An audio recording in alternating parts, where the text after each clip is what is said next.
Very brief excerpt from the report of the Air Force's Scientific Advisory Board, which they made recently upon completing a detailed review of the subject of the UFO. This is a statement. The committee concluded that in the 19 years since the first UFO was sighted, there has been no evidence that unidentified flying objects are a threat to our national security.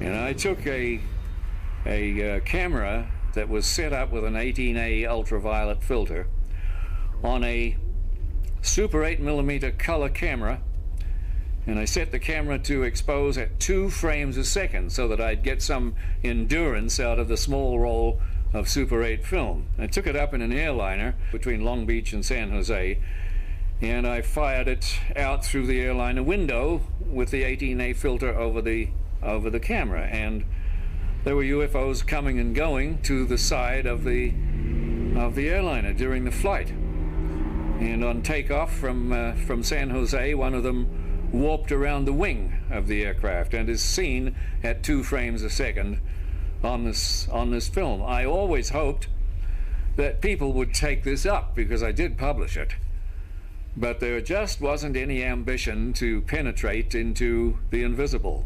Everybody wanted ships from other planets with men in them. So that's where it's laid until this day.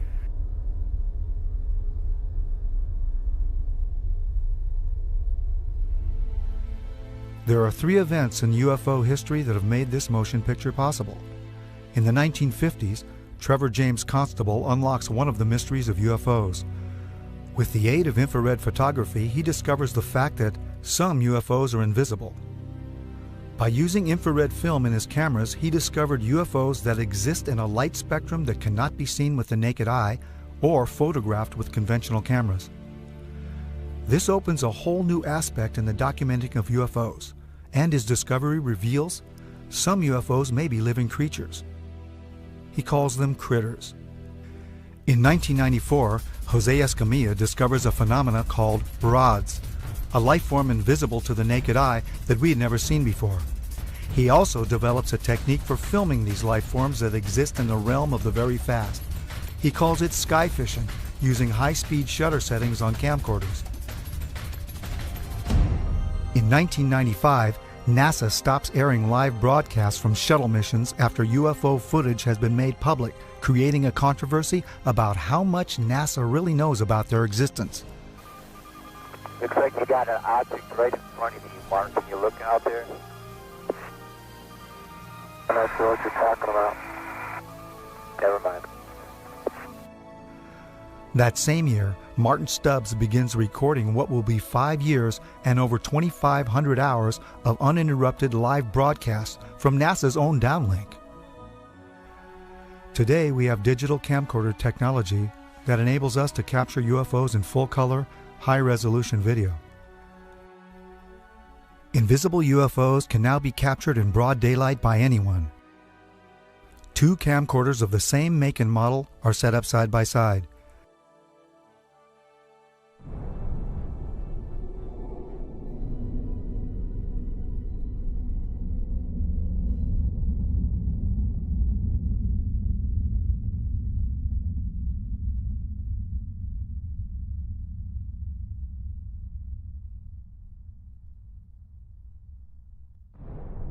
What has never been seen that exists in the invisible realm of the infrared can now be seen using current camcorder technology. Within 15 minutes total that we saw the first group go by. it makes it all worthwhile when you're out there getting cold and a sore neck, looking up and just thinking that more people could do this.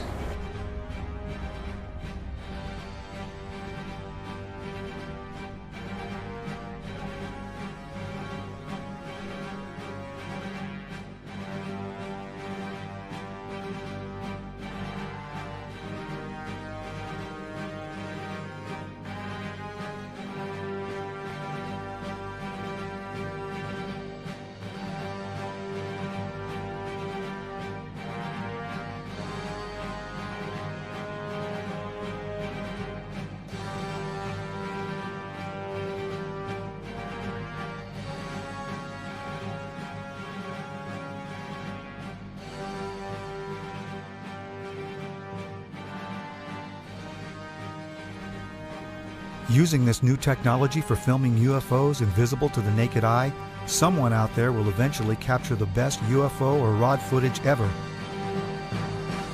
UFO research, however, is only a part of the story. I think it's long past time to open this up to the public. Give us information to the young people of the world in this country. They want to hear it. They want it. Give it to them. Don't hide it and tell lies and make stories. They're not stupid. Eventually, there's going to be something happen that will make all of them have egg all over their face, and they're going to have to admit that they haven't been truthful at all.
The nations of the world will have to unite, for the next war will be an interplanetary war. The nations of the earth must someday make a common front against attack by people from other planets.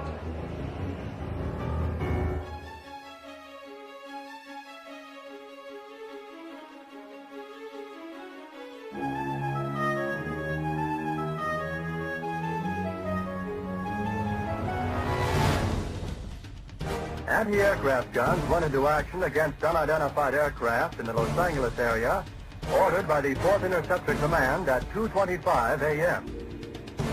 The unidentified object moved slowly down the Pacific coast from Santa Monica and disappeared south of Long Beach. Searchlights closely followed the object down the coast and kept it centered in their glare. Shells frequently could be seen bursting near the object, but none appeared to hit it. The shooting stopped about 3:30 a.m. Approximately 20 minutes after the firing died down, the ship returned and headed westward from Long Beach toward Santa Monica. The guns went into action again, hurling round after round of shells at the object. The second barrage appeared to be closer to downtown Los Angeles, since watchers could hear the concussion of the guns more clearly, and the flash of bursting shells was brighter. Then the ship disappeared for the second time over the ocean. We return you now to CBS in New York. That was Byron Palmer on the West Coast.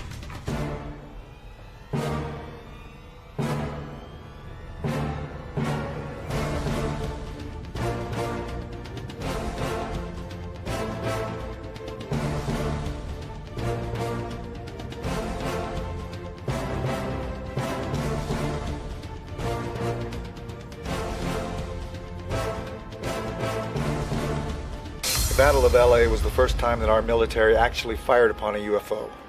The next day, the military told the press it was nothing but a weather balloon. Another report was that they fired at nothing due to war nerves. The Army was not too pleased with these reports. If they could not bring down a weather balloon with almost 1,500 rounds fired and direct hits, then what would they be able to do firing at real enemy targets?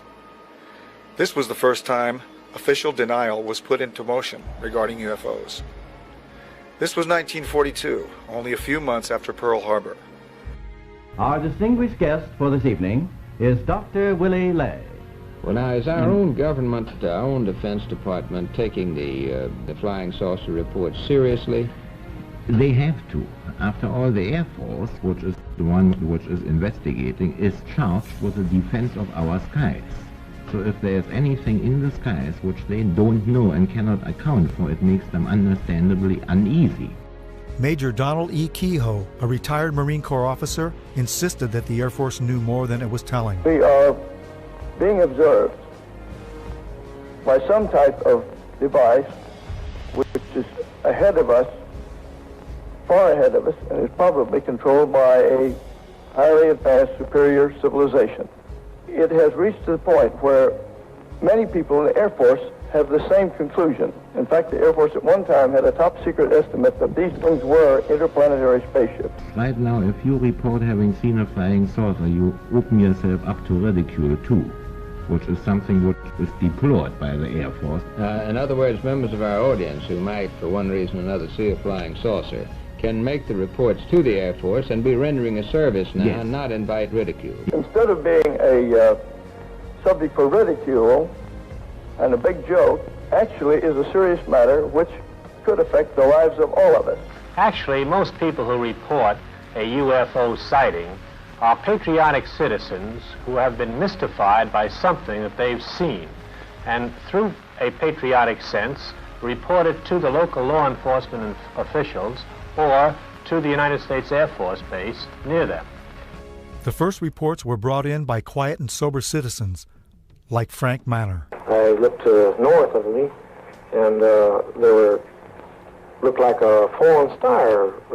Radar. It was red and kind of coming down, and on about a 45. And so then I watched it, and I was going to see if it landed, and then maybe go down and see what it was. And when it got to the top of the trees, it stopped, and a blue and a white light come on it.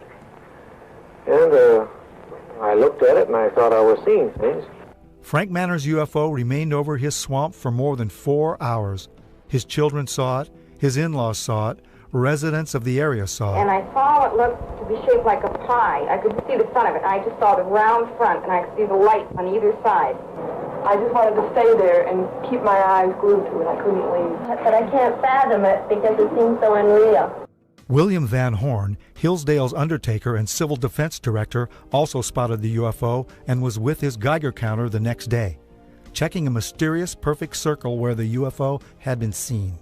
No one photographed it, but Sergeant Newell Schneider of the Sheriff's Office remembered it well enough to draw it. No, it moved very rapidly at any speed, or rather any direction it wanted to go. Why it could change and go to the right or the left or go crossways without hesitating a bit.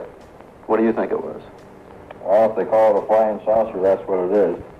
The Air Force sent its chief scientific consultant on UFOs, Professor J. Allen Hynek, to check the Michigan sightings. Dr. Hynek agreed that the good citizens of Michigan had seen something in the marshlands. He thought they had seen marsh gas. They, as children on the farm, had many experiences with swamp lights, and that this was obviously the thing that it was, and they couldn't understand why the people in Michigan got so excited over swamp lights. Dr. Hynek's belief in marsh gases was not exactly welcomed by Ann Arbor Sheriff Douglas Harvey, who had some interesting things to tell me. Because if he's going to say it's marsh gases, I'll tell you now, in all due respect to Professor Hynek, he's all wet. I think this is a flowered-up deal, because last night he was in my office, and this is what my statement will contain, and at 11 o'clock he had no statement whatsoever to make. He told me he had no idea what it was, but he said the Pentagon said that he had to make a statement tomorrow. He said, I don't know what I'm going to say. I see. So overnight he comes up with this theory. Right now, if you report having seen a flying saucer, you open yourself up to ridicule. Well, you can look at here. Look, beer bottles thrown. Look at my windshield. What would you think if somebody was throwing beer bottles at your house, standing out in the middle of the road screaming, you nut, you're fantastic, and all that? What would you think? You open yourself up to ridicule. Are you sorry now that you did tell people what you saw? Yes, I am. I'm sorry, because not that it's not the truth, but it's just the idea, the reaction of the people. They think you're a nut, to tell you the truth. That's just what they figure you are. And I'm not going to take it no more. I don't want nobody down in here. I just, leave me alone. You open yourself up to ridicule, too, which is something which is deplored by the Air Force, deplored by the Air Force, deplored by the Air Force. And if the thing lands right there by that pump, I'd never say a word. And he got out and talked to me. I wouldn't tell nobody. That's just the way I feel. I'm bitter and disgusted in the whole matter. According to the United States Air Force, in following a policy which is set probably fairly high in the Pentagon, there are about 250 or 300 extremely incompetent airline and military pilots in this country. The airlines let them continue to fly even though they have reported UFOs. The Air Force has been accused from time to time of hiding information about UFO. What do you have to say to that, Colonel Taffy? Well, these charges are absolutely untrue. We have not been hiding anything. Now, this is not an attack on the Air Force spokesman or the project spokesman. They are simply following orders to explain away all UFO sightings as quickly as possible when they become public and deny that UFOs really exist. UFOs were fairly new, and even though there had been sporadic reports throughout the late 1800s and early 1900s, they were simply nothing to worry about. Flying saucers had been reported and photographed worldwide. They were not an issue because the sightings, although seen by pilots and close to Army bases, did not seem to pose any kind of threat. They were simply passed off as strange lights or sightings of atmospheric and weather anomalies by untrained civilians who were seeing things that were easy to explain. After the attack on Pearl Harbor, it became apparent that our military needed to control who or what flew into our airspace. Radar was the newest technology for detecting anything in our skies that was not acknowledged to be our aircraft. The Battle of LA was an example of an unknown aircraft that was immune to all that our anti-aircraft guns could deliver. Nothing could bring this one object down. What was our military going to do to control this unknown threat? What would happen if the public found out these things were real and there was nothing we could do to stop them? The only solution was to deny that there was any kind of threat from something we had no control over, something we could not stop. The solution included an official denial that would last over 60 years. The Air Force and the CIA hired and commissioned the top astronomers, scientists, and experts of those times to become the authorities on the subject of UFOs. These experts appeared on national radio and television and gave the naive, gullible, and patriotic public the myth about UFOs. Astronomer Thornton Page was on a CIA committee that investigated UFO reports in 1952. Its conclusion? No evidence of UFOs. Even highly regarded astronomer Carl Sagan was placed by the Air Force as a consultant on a scientific panel to deny the existence of UFOs. The official Air Force reply was that there was no cover-up, and there were no flying saucers from outer space. I would like to close by reading a very brief excerpt from the report of the Air Force's Scientific Advisory Board, which they made recently upon completing a detailed review of the subject of UFO. This is a statement. The committee concluded that in the 19 years since the first UFO was sighted, there has been no evidence that unidentified flying objects are a threat to our national security. This was to become the greatest story ever denied.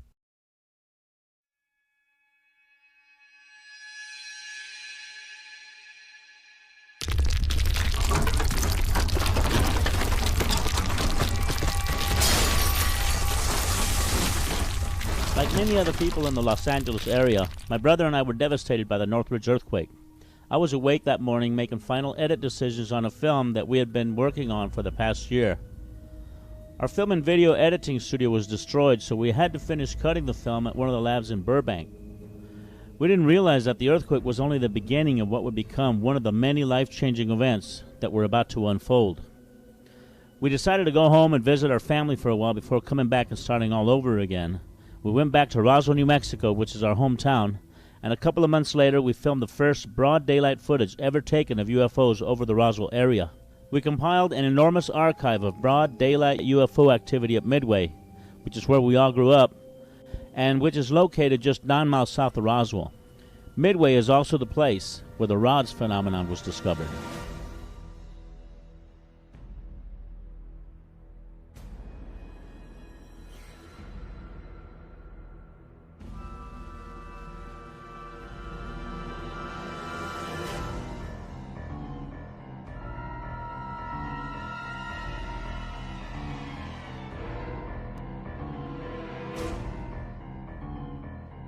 You can see a rod coming in, and it's coming in like this outside of the water, and you see it hit the water, leaves a bubble trail, and enters in. And there's about 3 or 4 of them that just zip by, and they're going just as fast as rods do in the sky.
The rods are just one part of an enormous panorama of life that is veiled from normal human sight. In the case of the rods, you found that by using an extremely fast shutter, you could slow down and objectify something that would otherwise elude the photographic process. They would be gone before they could be put on a frame. But that doesn't mean that they're not there. It just means that you need a device, an apparatus that will remove an optical limitation that you have. We don't reject the microscope because the microscope intensifies the power of human sight. Without it, the world of the microbe would not exist. But that wouldn't alter the fact that our entire environment, our entire living scenario, is really conditioned upon what happens in a domain that we cannot see directly. In my opinion, the same thing applies, and this will be verified in years to come, at the upper border of nature. But I realized at this point that it's very secret, that it was kept secret, because I asked him, what are you going to do with this piece of information? And he said, we always airbrush these out before we sell them to the public. So they're pesky little creatures appearing on this photograph they wanted to get rid of. This is a fact of the matter. We were really not sure after John flew whether or not there were critters, living critters out there somewhere. Critters that were captured by NASA on that mission STS-75 in 1996. In all my considerable experience of the entire UFO scenario, I have never seen and never expected to see footage like that. And least of all did I expect to see it on film that, or tape that had been exposed by the government in a NASA mission.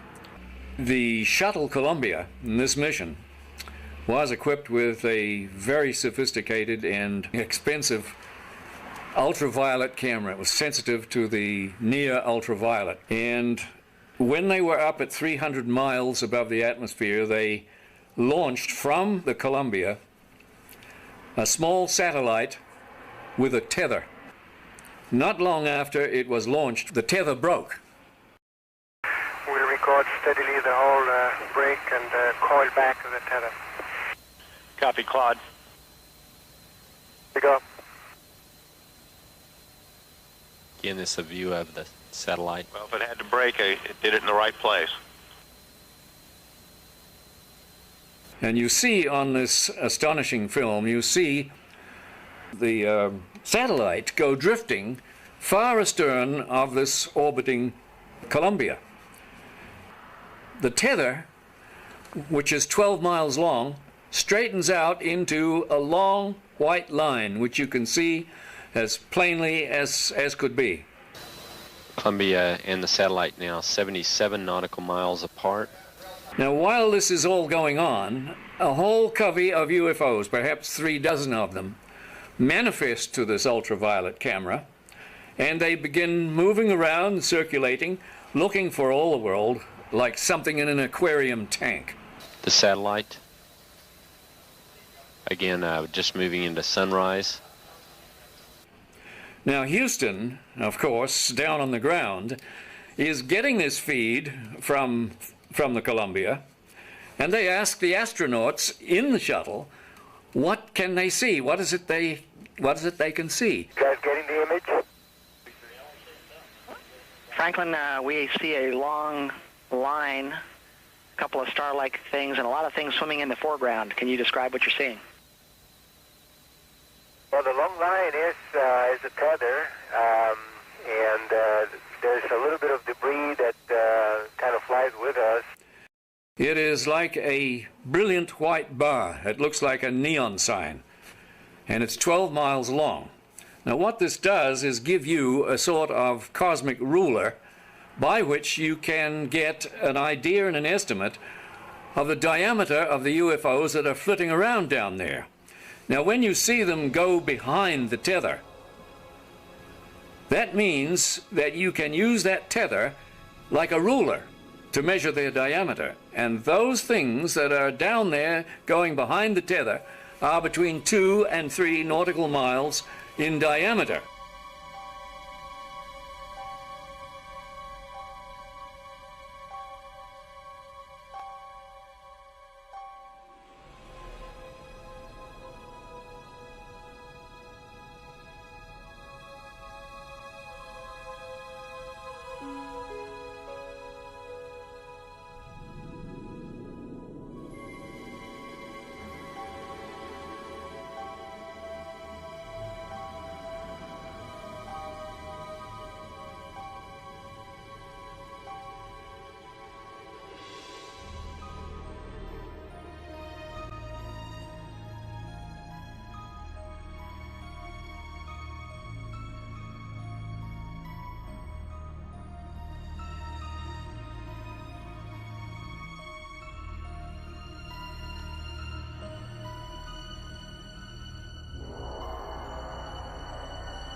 One of the things you see over and over again is you see UFOs materialize into the ultraviolet while you watch. You see them come from out of nowhere to the point where they are returning a response to the camera. You also see them dematerialize while you have them under observation. There's two of the central things that have gone on with UFOs since day one: materialization and dematerialization. It's going on in this film, 300 miles above the Earth, photographed by your government with your astronauts superintending the whole thing. Charlie, completely unzoomed, and you see the full extent of the tether. Columbia, Houston, that's a much better view, a lot more contrast.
It's not an infrequent occurrence out there. They happen quite often. There were probably 1,500 reported cases at that time. I have over 3,000 cases now. They estimated 100 yards from the left wing was this 100-foot disc. And the strength of the signal was as strong as the surface contact on the water of an aircraft carrier. This contact was huge. We were flying tankers over England, and London Control asked us to intercept a UFO. So it would go from 1 o'clock, 7 or 8 miles to 6, 7 o'clock, 7 or 8 miles inside of 4 or 5 seconds. You have to be moving pretty quickly. They could rise, just go straight up. They could do that, just seemed like instantaneous. Once they started moving, they went straight up, you know, for a while, and then they went zap and left the atmosphere, just was gone. It just took off into space. It just left at high speed. Yes, there have been ET visitation, there have been crashed craft, there have been material and bodies recovered. I didn't want to look at it any longer than that because I felt that my life was in jeopardy. So I was beaten, literally hitting in the ribs and pushed, and I was resisting. And I know Sergeant Bustinza was doing the same thing. He said, "You are never to speak of this again. As far as you're concerned, this never happened." And you never saw this. I don't exist, and this situation never happened.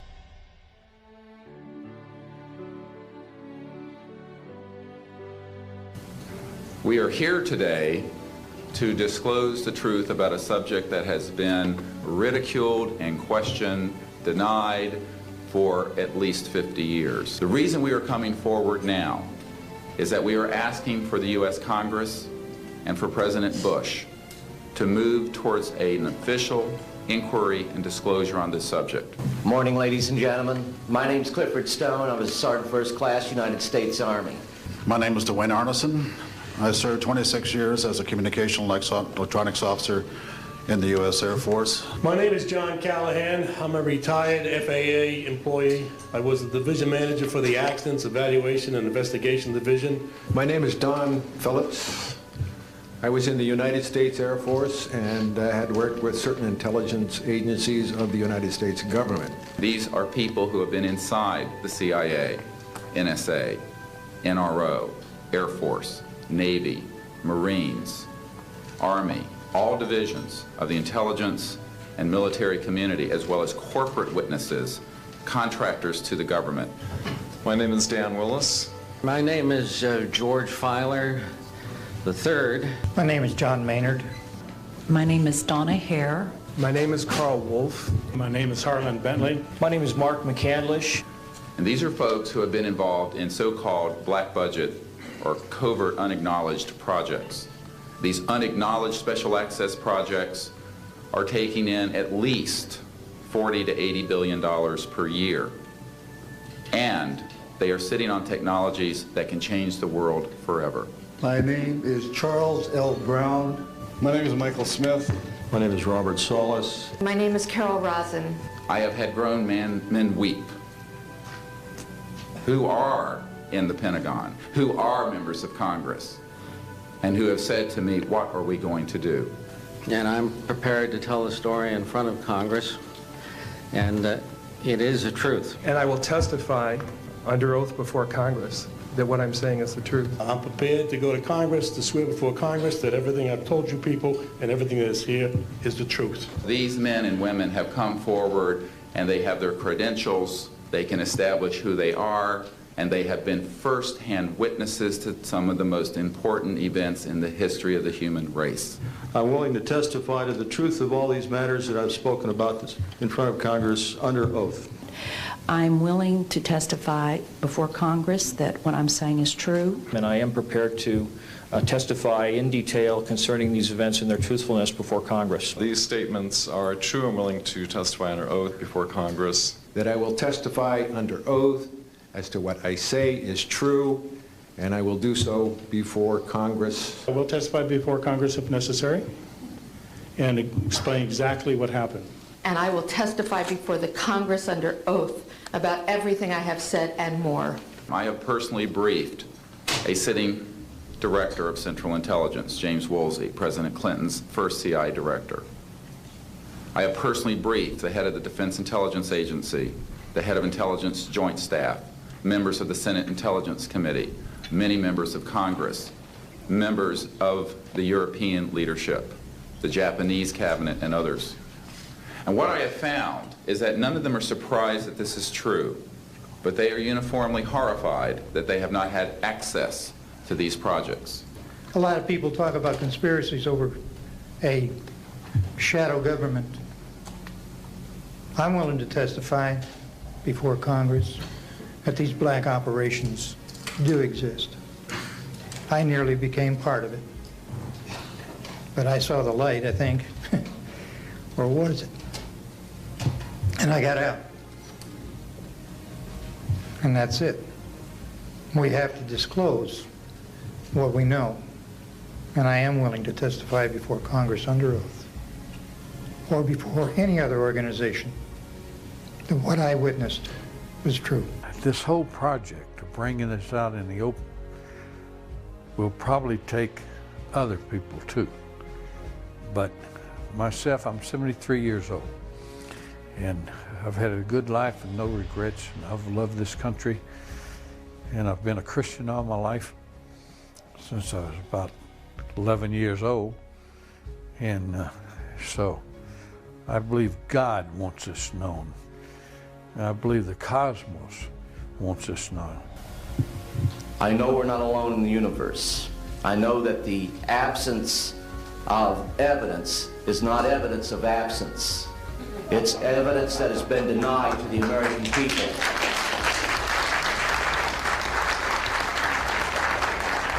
I stand before you today in my almighty God, and I tell you this. If Congress calls me in and says, will you testify in detail what you know, I stand here today prepared and ready to do just that. Governments must never lie to the people.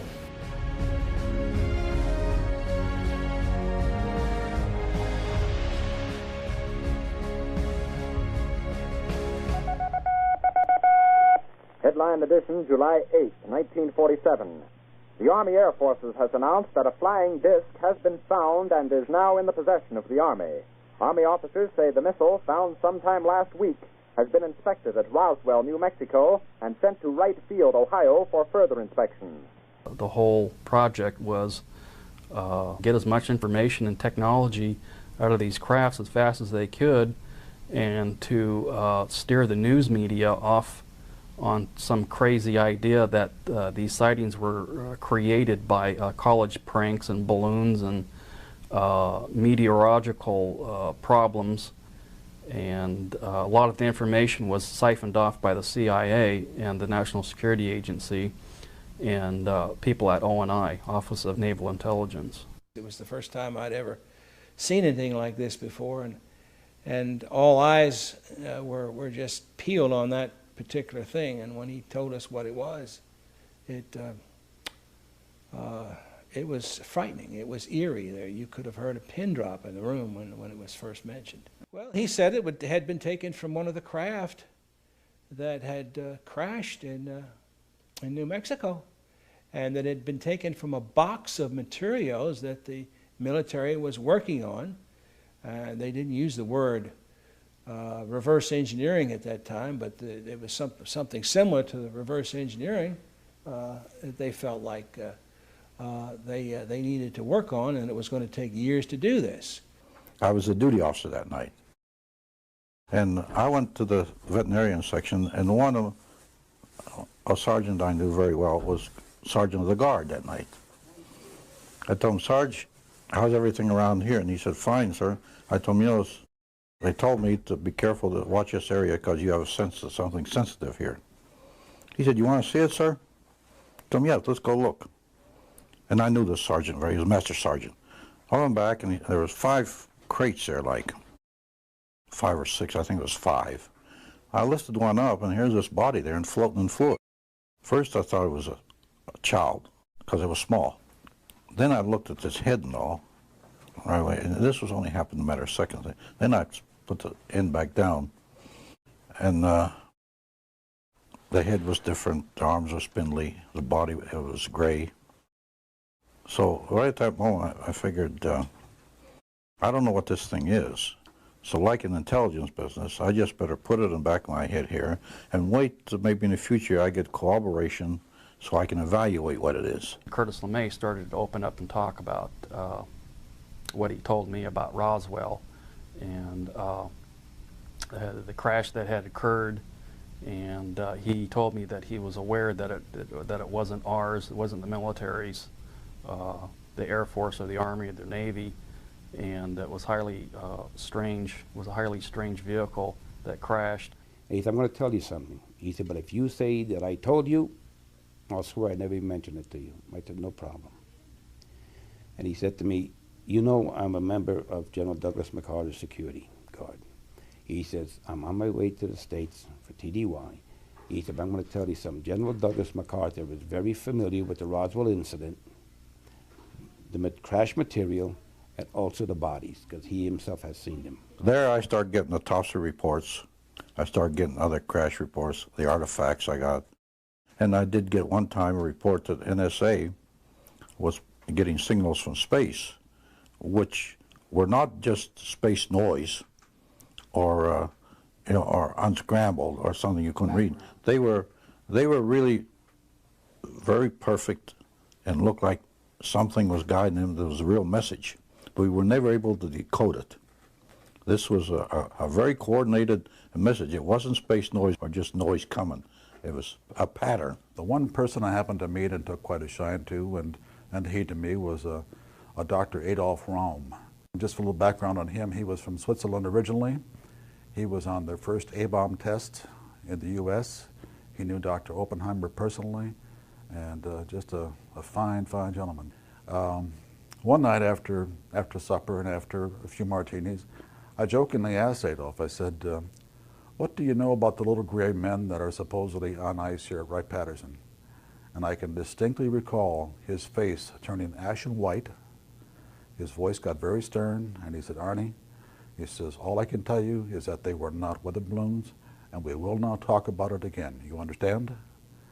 And there was no uncertainty in my mind that we wouldn't talk about this further. We can safely say that, yes, there were some captured craft in Roswell, New Mexico, and yeah, they were real. And yes, we really did get some technology from them. And yes, we really did put it to work. How many bodies had been recovered? Don't know. How many crashes have occurred in which we only got debris from because they came and did their recovery before we got there? Don't know, but it has happened. It has happened.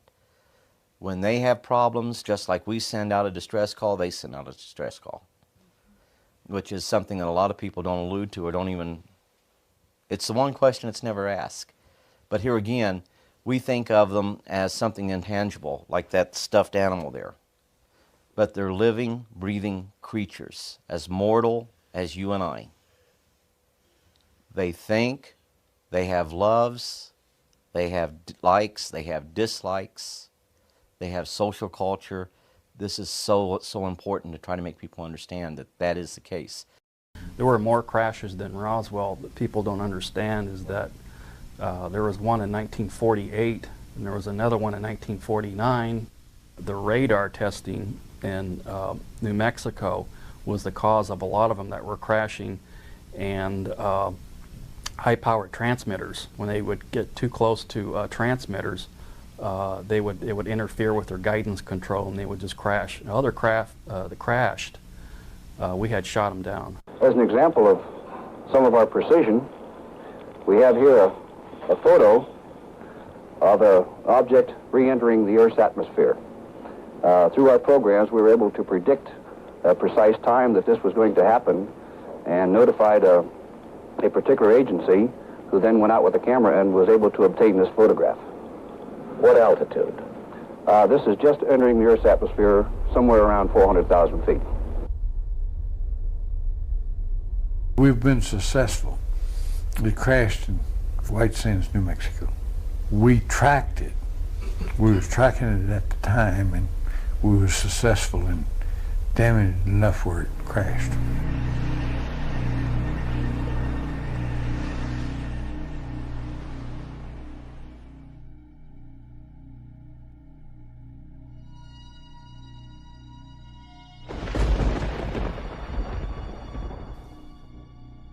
I can verify, corroborated by the people that I have worked with and do work with now. He made a comment that was really funny at that particular point. I didn't really connect it with anything until later. He says, "You have no idea at all what we're about, do you?" And I told him, "No, sir, I don't." He says, "Well, someday the technology will be out there that has been totally back-engineered. went right over my head at that particular point. When we gave the information out, we gave it out and insisted they take the patents. But also we put a little bit of a requirement on there. Requirement, feed it back to us for the competitive edge of the Army. Take the patents, make all the money you want, but give it to the American people and give it to the world. The Japanese, they interviewed me, and I told them when we put the integrated circuit out, we also gave it to you. He also had fiber optics laying there. They didn't know what these things were. They figured they were wires of some sort, but didn't know how they operate.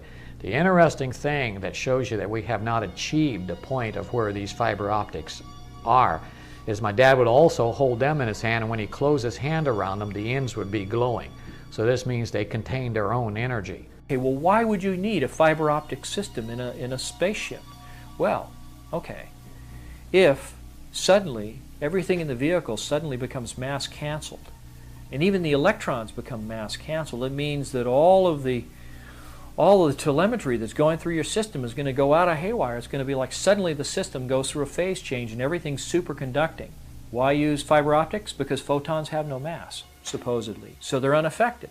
So it means that any information, any telemetry that you send back and forth to your computer, it doesn't matter if the computer functions at a superconducting level because it just makes it faster, more efficient, smarter. But you want to be able to control the aircraft so it doesn't crash. What's the best way to do it with fiber optics? A second innovation involves the delicate task of monitoring composite surfaces against pressure, stress, strain, and chemical decomposition. This is often achieved through a series of Bragg grating sensors located along lengths of fiber optics which are embedded into composite materials. However, NASA has increased the sensing locations exponentially from what is currently available. Applications for the macrofiber composite are almost limitless.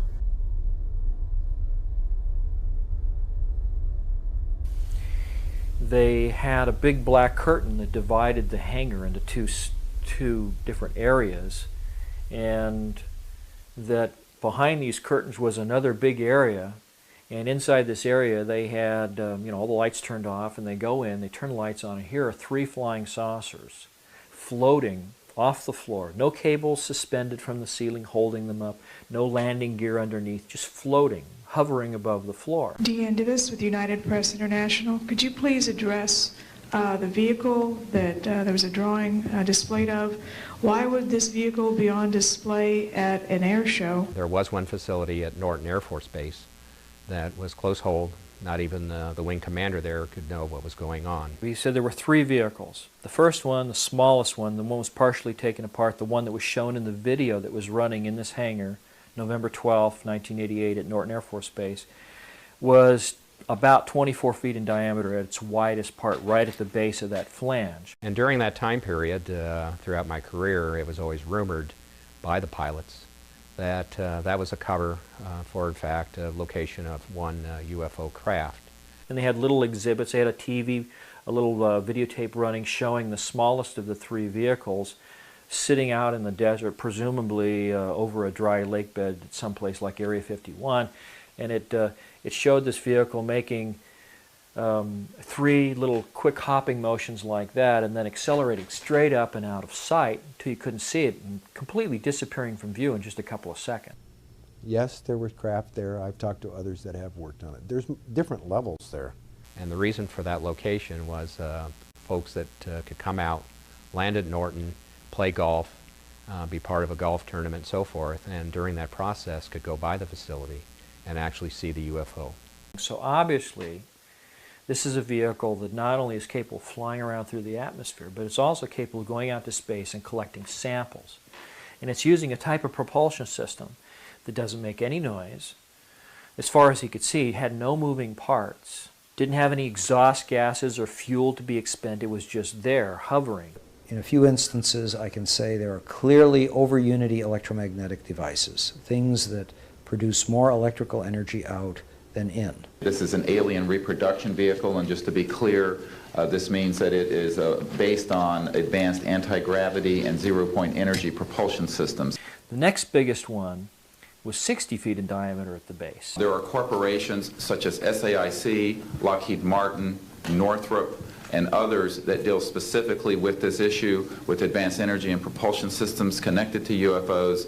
And I think that what has happened, from the best we can tell, from insiders that have briefed me for now about 8 years, is that we have lost control of these projects from a constitutional law perspective because the infrastructure within military intelligence and corporate channels is so well funded and so complex and labyrinthine that there are compartments within compartments within compartments, and people who are in the Congress who make inquiries, and in fact President Clinton, when he made inquiries, were simply denied access, as you heard earlier that President Carter was denied access. Oh, by the way, and the largest of 3 vehicles was about 120 to 130 feet in diameter. I mean, that's massive when you think about it. It's just huge. The reason it's called alien reproduction vehicle is that it's based on the study of extraterrestrial vehicles, but it is manufactured by human military intelligence, aerospace contracting arrangements. We are not in Kansas any longer.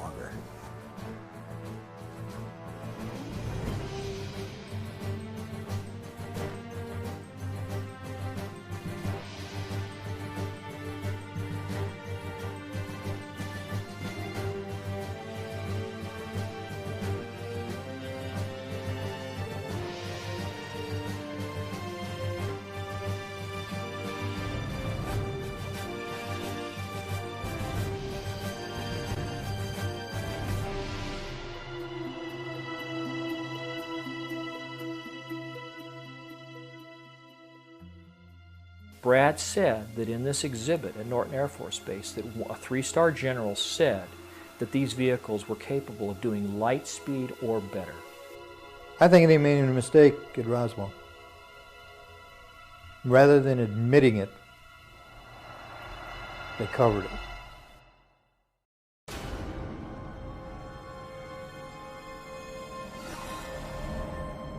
Gemini 7 here, Houston, on your 8.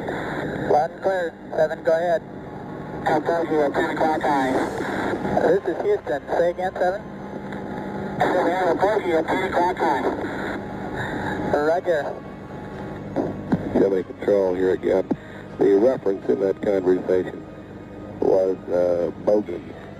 It was Borman who reported sighting the bogey. This is Gemini Control Houston at 4 hours, 24 minutes into the flight.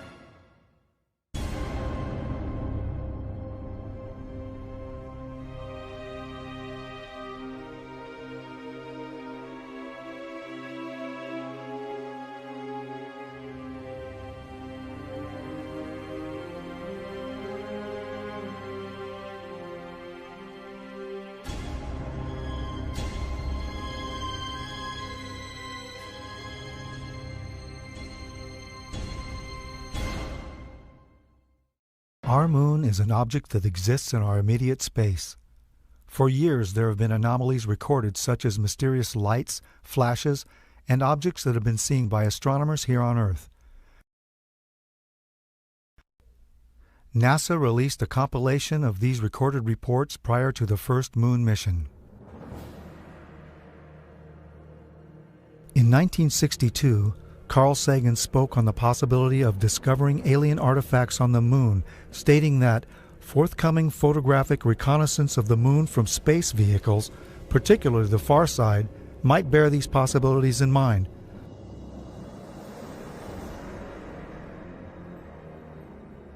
Rectangular patterns on air-space photos are recognized as signs of human culture in the remote sensing of the Earth and air archaeology. It seems reasonable, then, to search for rectangular patterns on the moon or on Mars.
I walked into the photo lab in the restricted area, and this was between missions. One of the gentlemen I had been friends with, and I still talk to occasionally, he pointed to one area of this mosaic. It was one panel of a mosaic, and I looked, and in one of the photo panels, I saw a round white dot. And at the time, it was very crisp, very sharp lines on it, and I said to him, what is that? Is that a dot on the emulsion? And then he's grinning, and he says, dots on the emulsion don't leave round shadows on the ground. And there was a round shadow at the right angle, at the correct angle, the sun shining on the trees. I saw pine trees. I didn't see a coastline. I don't know where this was. And I said, is this a UFO? And he's smiling at me, and he says, I can't tell you that. I can't tell you that. What I knew he meant was, it was, but he couldn't tell me. So I said, what are you going to do with this information? And he said, well, we always have to airbrush them out before we sell them to the public. In 1965, they had problems with a piece of electronic equipment that was bottlenecking their production of photographs. I was taken into the laboratory where the equipment was malfunctioning. A airman second class was in the dark room at that time. About 30 minutes into the process, he said to me in a very distressed way, by the way, we've discovered a base on the backside of the moon. And then he proceeded to put photographs down in front of me, and clearly in these photographs were structures, mushroom-shaped buildings, spherical buildings, and towers.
In 1959, the U.S. Army completed a plan for a manned military outpost on the moon.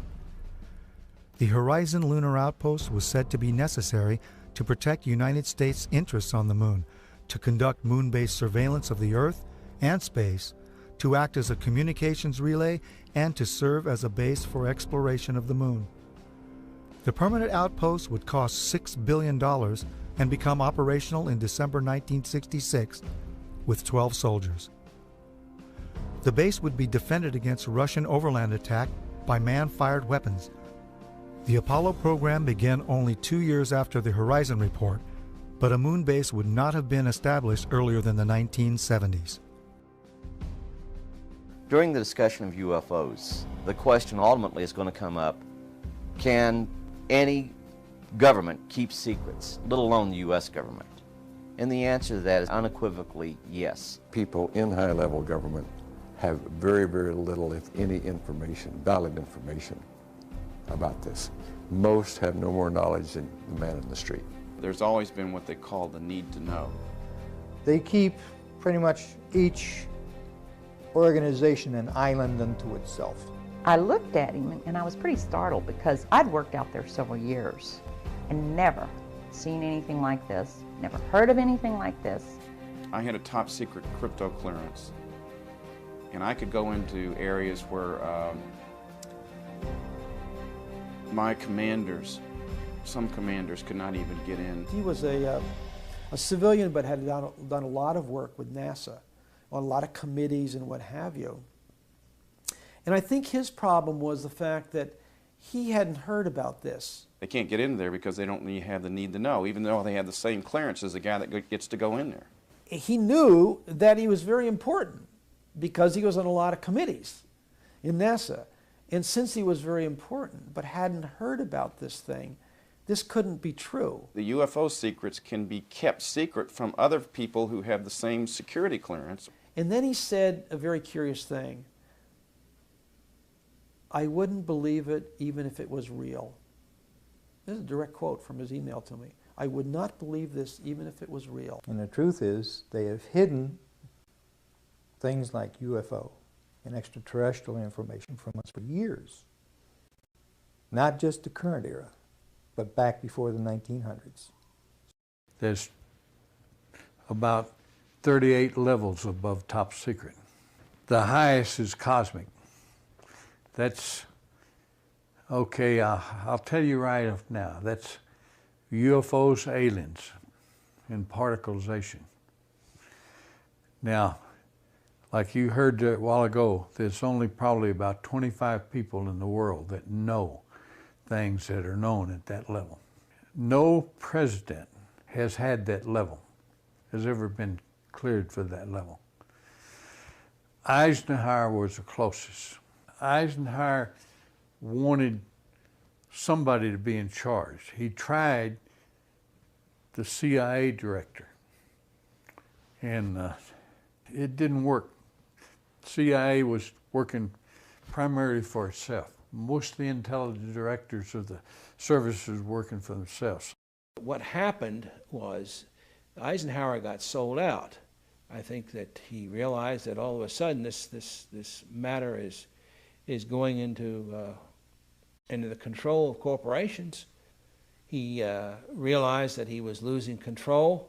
He realized that the phenomenon of whatever it was that we were faced with was not going to be in the best hands. As far as I can remember, that was the expression that was used. It's not going to be in the best hands. He had our best interest in mind and was a very loving person. And what I love about this family too is we're very humble. He grew up on a farm, felt this calling. His family didn't necessarily agree with him, and just rose into the position he was in, became a 5-star general, and it wasn't really a part of the fabric of the global elite. He was fighting against that false power structure. In the councils of government, we must guard against the acquisition of unwarranted influence, whether sought or unsought, by the military-industrial complex. The potential for the disastrous rise of misplaced power exists and will persist. We must never let the weight of this combination endanger our liberties or democratic processes.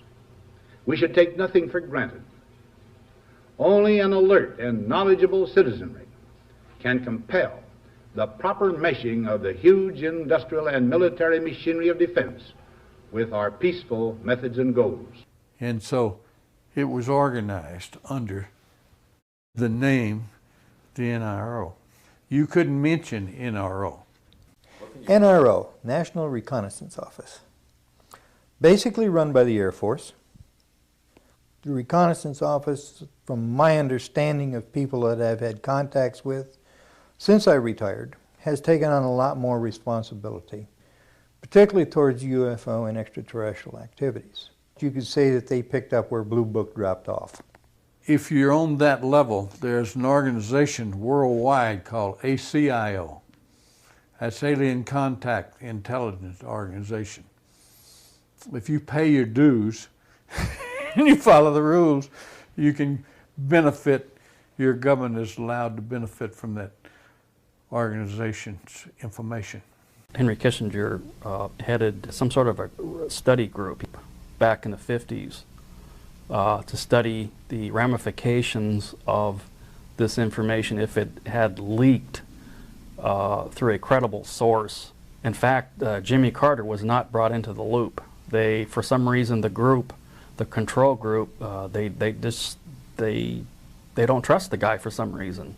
They don't trust Jimmy Carter. They were afraid that he would come out and make statements, blanketed statements to the news media. I was contacted by Ms. Marcia Smith, who was the director of the Science and Technology Division of the Congressional Research Service.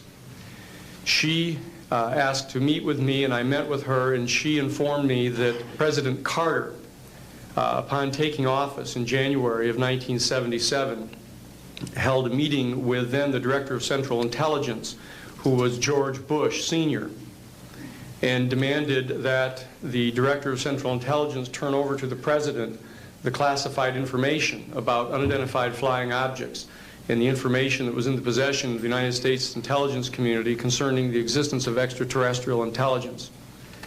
This information was refused to the President of the United States by the Director of Central Intelligence, George Bush Sr.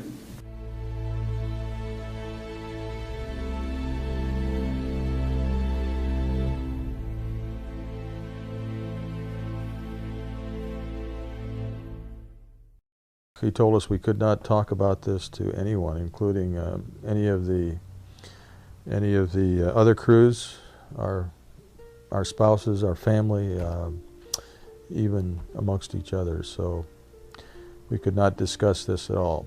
In the military, they do ridicule you. That I was ridiculed a few times. I was told I would never make Master Sergeant. I was on orders for tech. But I was told I would never make Master Sergeant if I brought this crap up again. The pilots that had seen things and talked about it, some of them were let go. Some of them released from their flying and treated as nutcases and things like that. At times I used to carry nuclear weapons. In other words, I was mentally fit to carry nuclear weapons, but I'm not mentally fit if I see a UFO. Well, this criticism and this ridicule has, I think, done more to keep the story coming out than almost anything else. It had been discussed with me on numerous occasions. Talked about what could happen to me militarily and what could happen to me even if I discussed this as a civilian. That subject just was dropped. It just wasn't discussed. Anything to discredit you, and you'd never get a promotion, and I'd spend the next 3.5 years up at the North Pole living in a tent checking the weather balloons. I've made no money from this. I've got nothing but pain and suffering out of it, out of talking about it. I've been harassed at my home. This was used against me partially in losing a job once in teaching. I've had a hell of a time after I've told this story, but I continue to tell the story because I think it's important for people to understand that this sort of shit goes on in the government. He was sorry he wrote the book. He was sorry he exposed the family to the ridicule, to the lawsuits. It's been very tough on our entire family. He did not want to die, leaving us with these problems.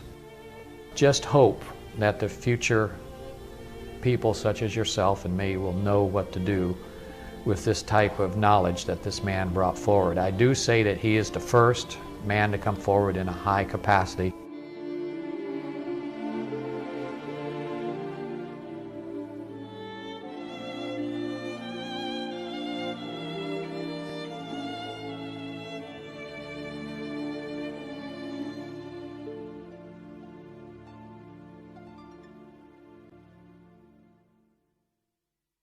Measures have been taken by agencies to terminate people who appear to be inconvenient or troublesome through knowing too much. I would go interview people that claimed they had seen something and try to convince them they hadn't seen something, or they were, hallucinating or something. Well, if that didn't work, another team would come in and give all the threats and threaten them, their family, and so on and so forth. And they would be in charge of discrediting them, make them look foolish, or so on and so forth. Now, if that didn't work, then there was another team that put an end to that problem, one way or the other. Secretary of Defense Forstall was the first real powerful known person that was eliminated because he was going to release the information. And nobody has ever paid for that crime. That crime has never been really thoroughly investigated by forces to see what happened to him. But most people know that he was thrown out the window of the hospital, and he wasn't killed by being thrown out the window, but he never got up alive. He was talking about being erased. And I said, man, what do you mean erased? He said, yes. He said, you will be erased. I said, how do you know all this? Or something to that effect. And he said, I know. He said, they'll go after not only you, he said, they'll go after your family. Now, those were his words.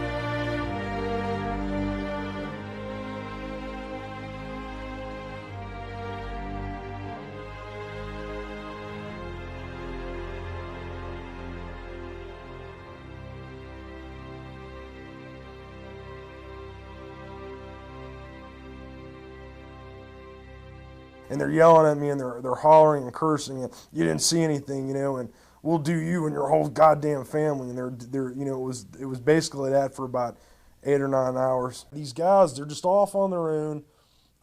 There's no oversight, no control, and they just do whatever they want. They don't, and they're evil, man. These people are evil. Basically, it's an oversight group intermingled with the National Security Council and the National Security Planning Group. They have full control. They have no congressional oversight whatsoever. They answer to nobody except for the President of the United States. But they're trying to push it aside away from the President. When I was a corporate manager of Fairchild Industries in 1974 through 77, I met the late Dr. Werner von Braun in early 74. At that time, von Braun was dying of cancer, but he assured me that he would live a few more years in order to tell me about the game that was being played, that game being the effort to weaponize space. Weapons in space is still a big enigma. Black covert operations. Von Braun's purpose in life during the last years of his life, his dying years, was to educate the public and decision makers about why space-based weapons are dumb, dangerous, destabilizing, too costly, unnecessary, unworkable, undesirable.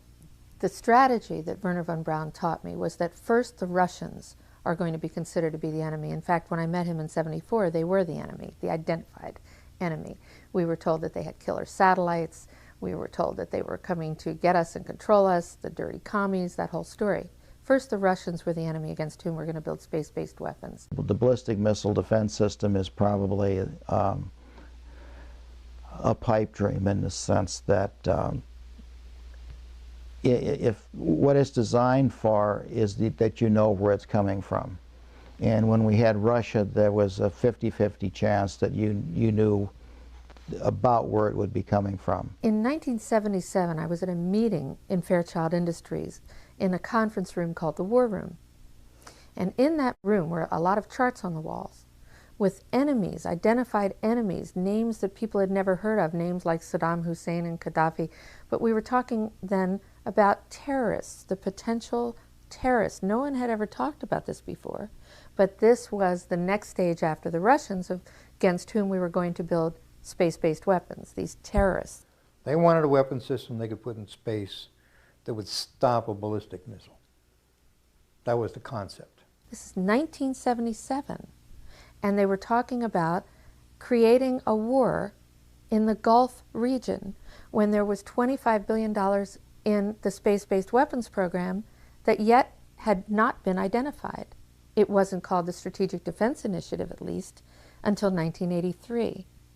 This weapons system then had obviously been going on for some time that I didn't know anything about. When Star Wars was brought out as an idea, which was before Reagan actually, and incorporated into his administration, it became pretty much a window dressing, as when people would call it, but there was a lot of truth behind what they were trying to do. They knew the basic principle of what they wanted to do. So I stood up in this meeting in 1977 and it said, I'd like to know why we're talking about space-based weapons against these enemies. I'd like to know more about this. Would somebody tell me what this is about? Nobody answered. They went on with this meeting as though I hadn't said anything. We heard a lot about terrorism. Then we were going to identify third world country crazies. We now call them nations of concern. With the rogue nations we have today, it's absolutely ludicrous.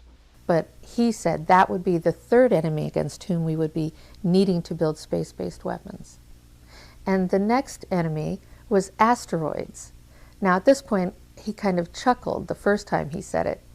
Asteroids, against asteroids we're going to build space-based weapons. So it was funny then.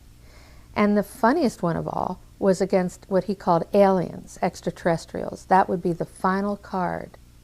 And over and over and over, during the 4 years that I knew him and was giving his speeches for him, he would bring up that last card. And remember, Carol, the last card is the alien card. We're going to have to build space-based weapons against aliens.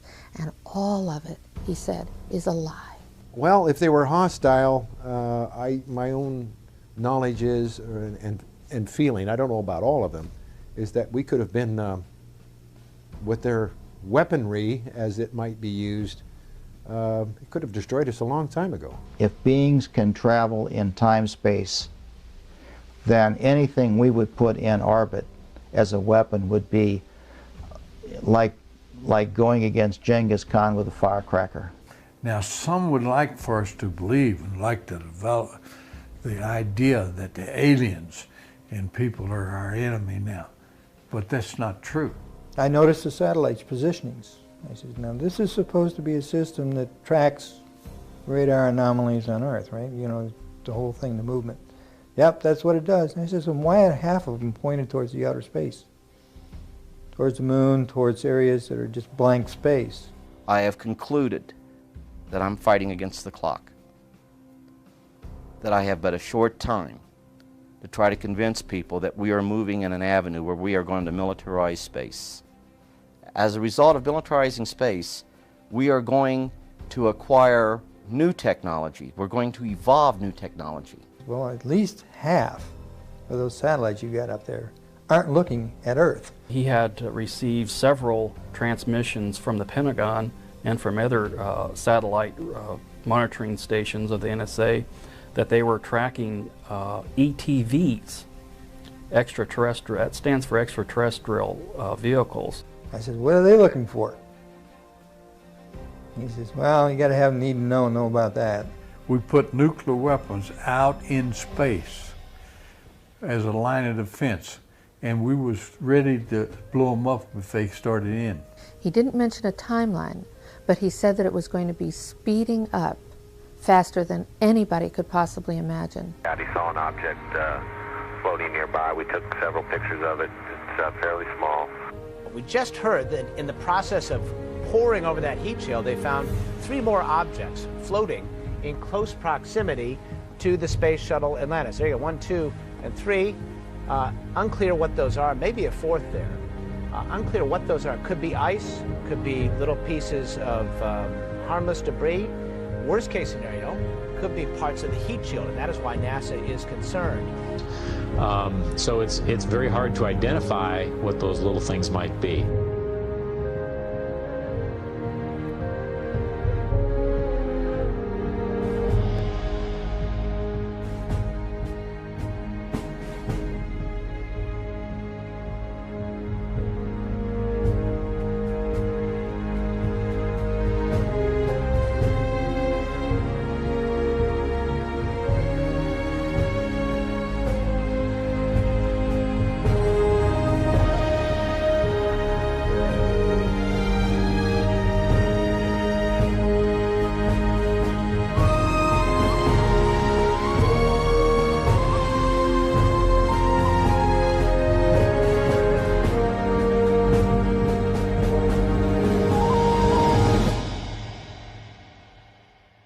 We are going to acquire new technology. We're going to evolve new technology that's going to lead us into interstellar travel.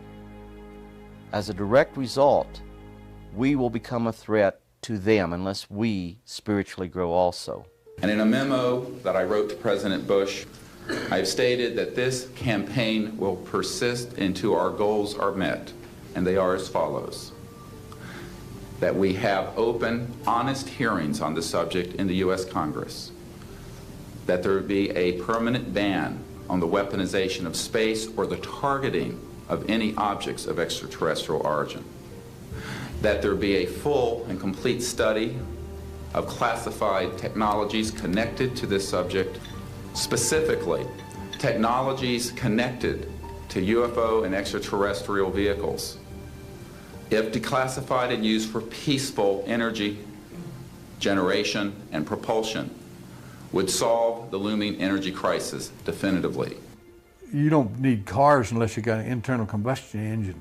Well, if you have one of these units, you know, that's about 16 inches long and about 8 inches high and about 10 inches wide, then you don't need to plug into Kit Carson, the local electric company.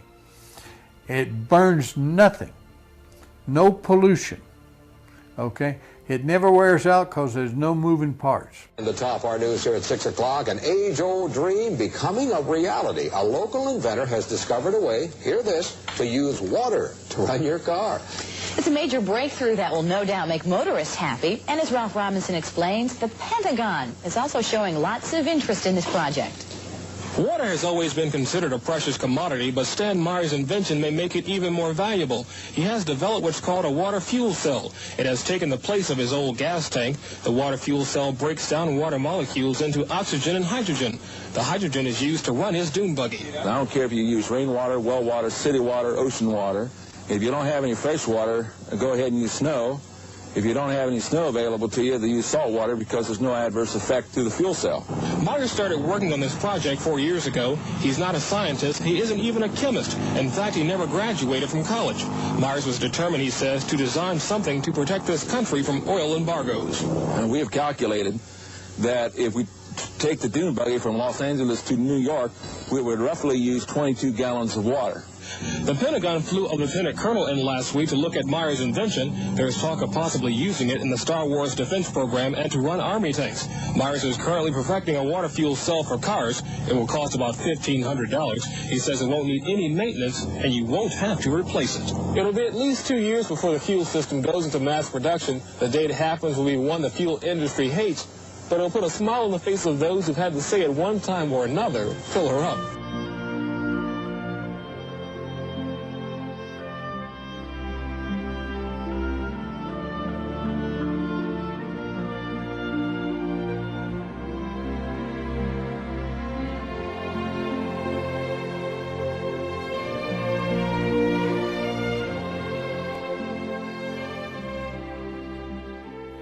there is an enormous range of new things that have been worked up to a remarkable level in the past and then suppressed by the existing order for one reason or another.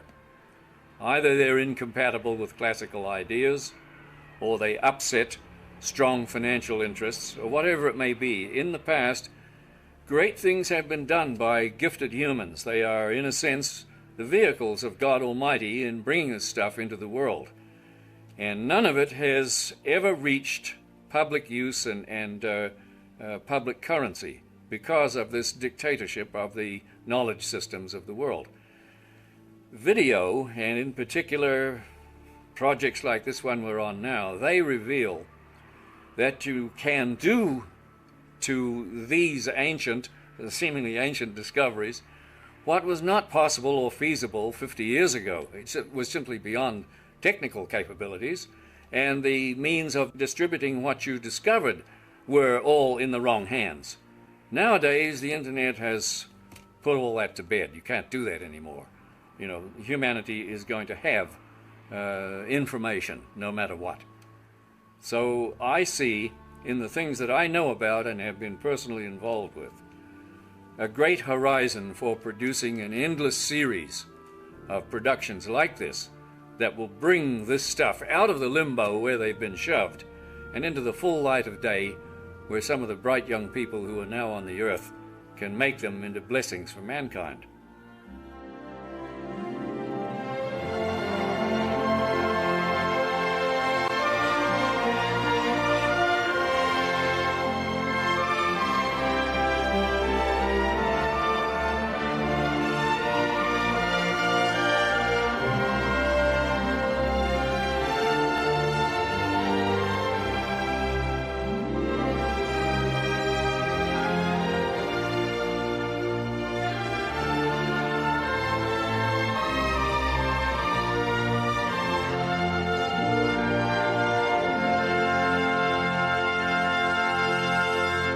I have concluded that it's based on a few people making a lot of money and gaining power. We have cartels. We have a whole set of cartels in an area, interlocking corporations, and behind this we have a few people who are quite wealthy and who own most things.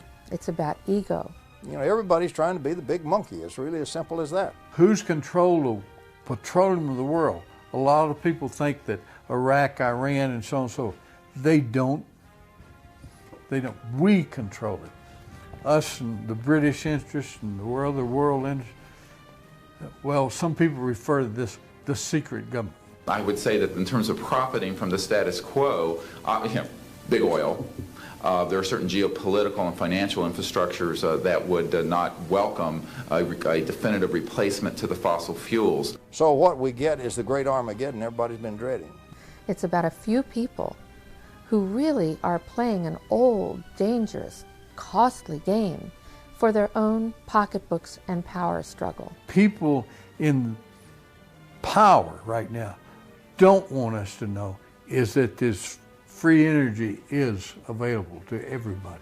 I will tell you, and we can prove this with other scientists who are ready to come forward, that we already have a complete replacement for any fossil fuels or ionizing nuclear power plants. We don't need them. We haven't needed them. Probably have not needed them since the time I was born. The quote cover-up of this issue that has been going on for the last 50 years is probably the biggest single threat to our democratic society. This is the greatest strategic threat to survival of the United States and in fact of civilization itself. It still bothers me that I've seen all this, I know all this, and like I'm walking around like with the answer and nobody wants to ask the question. I think it's time for us to act to end this charade. It's definitely time to make this disclosure on this. It's been kept secret too long. One of the things that I'm upset about is that good people are forced to do illegal things, and I believe that this information should be given to the American public. It's the discovery of the lifetime of humankind, isn't it? To find out that we're not here alone. People are walking around in a daze. They have no idea what is going on. The fools may blow the world from other causes, don't misunderstand me, but they're going to blow it from this cause. A shadowy government with its own Air Force, its own Navy, its own fundraising mechanism, and the ability to pursue its own ideas of the national interest, free from all checks and balances, and free from the law itself.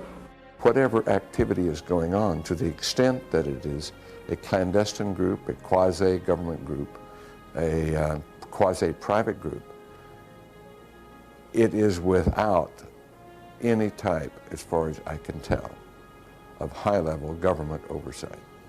And that is a great concern.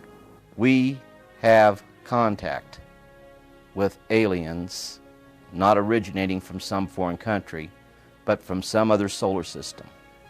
And I have been a party to that.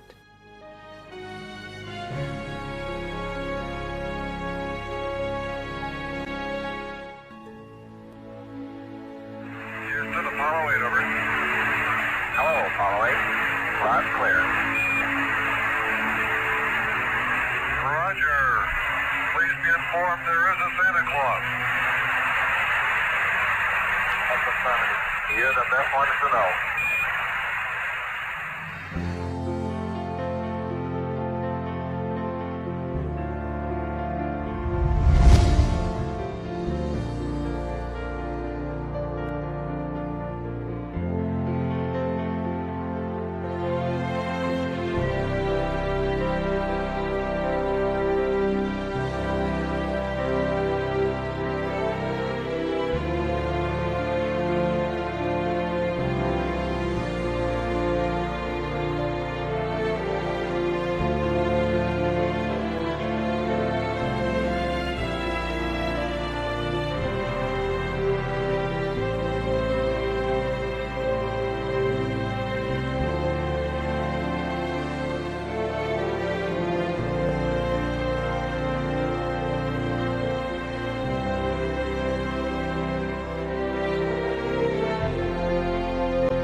Time of 7 days, 13 hours, and 17 minutes. This is Mission Control, Houston.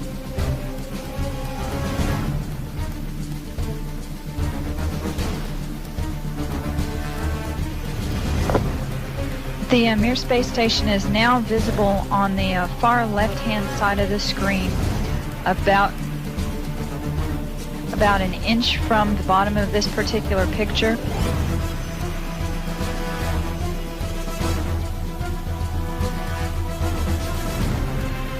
And there were also a number of shooting stars in that view. The camera has now moved to a point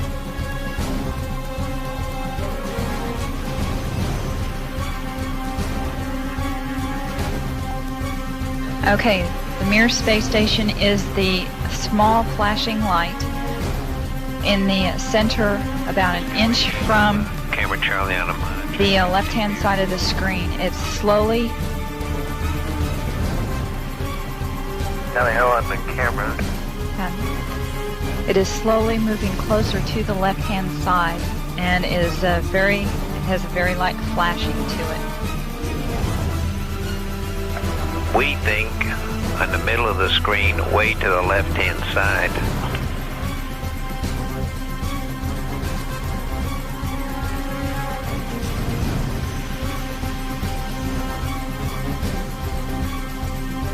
And we've seen a lot of meteors.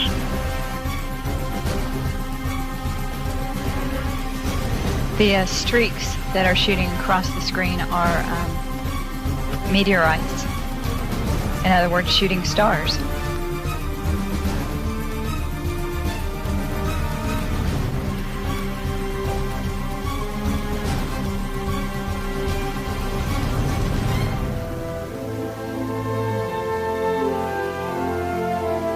We think you can see a flashing light just a little bit to the left of the center of the screen, very faint.